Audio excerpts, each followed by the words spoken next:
I've often said that atheists have far more faith in evolution than Christians have in their belief in Jesus. Now let me explain. I've got here a quarter, simple quarter, and I want to ask you atheists a question. Is it possible for this quarter to land 100 times consecutively, one after the other, on heads? My second question is this. Say you had a regular die, a six-sided die. Is it possible, no matter how long it takes you to roll that die, that you could roll that die so that the number 6 will fall consecutively for 1,000 different times? So think about it. No matter how long of an eternity you have to roll that die, is it possible that you could roll it 1,000 times in a row on the number 6 consecutively, one after the other? Okay, my final question is this. Now imagine that you've got a ball, a gigantic ball, and this ball has 1 trillion facets on it. Each of those facets have numbers on them from 1 to 1 trillion. So imagine it's got to be a big ball, so a gigantic ball, perfectly balanced at all points of that ball. Is it possible to throw that ball up in the air and have it land 1 trillion times in a row, consecutively, one after the other, on the number 1 trillion? Now you atheists are going to say that yes, it is possible, given enough time, enough chances, the laws of probability, are that it would indeed one day, very rarely, and the possibility of it landing 1 trillion times on the number trillion is infinitely small. And this is why you atheists, one of the reasons why atheists believe in evolution.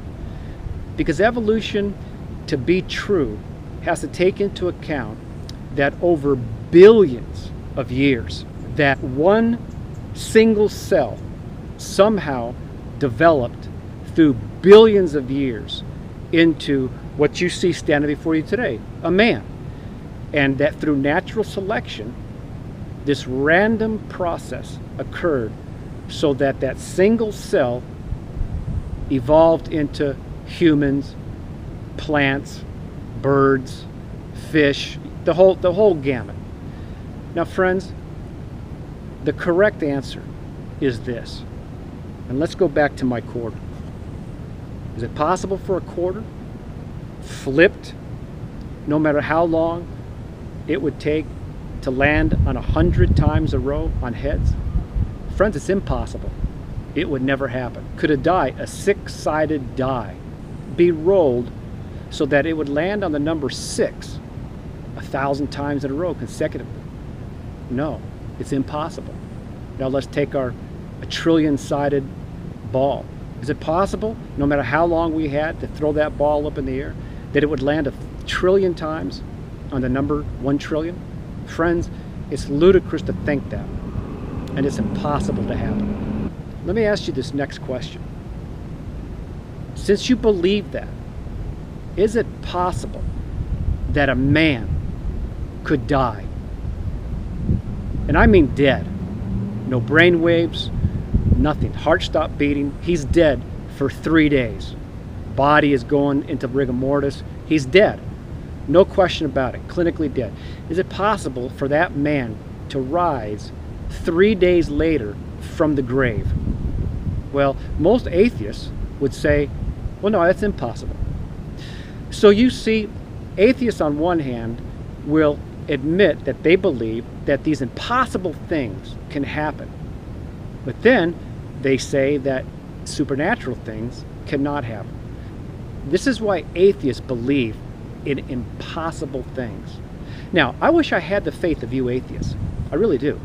I wish I had the faith to believe in billions and billions of years that could turn a single-cell organism into a man or a woman who loves opera, classical music, could create the most magnificent symphonies, design and design the iPhone, whatever, computers, and that out of that single cell inanimate object, human life can come about, or whatever life can come about. Friends, atheists believe in impossible things, and you have been brainwashed by your upbringing, by your teachers, by your professors.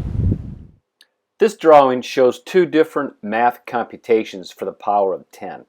The top one, also known as Borel's law of mathematical probability, states that the probability of anything happening that is 10 to the 50th power to 1 is mathematically impossible, that it can't possibly ever happen.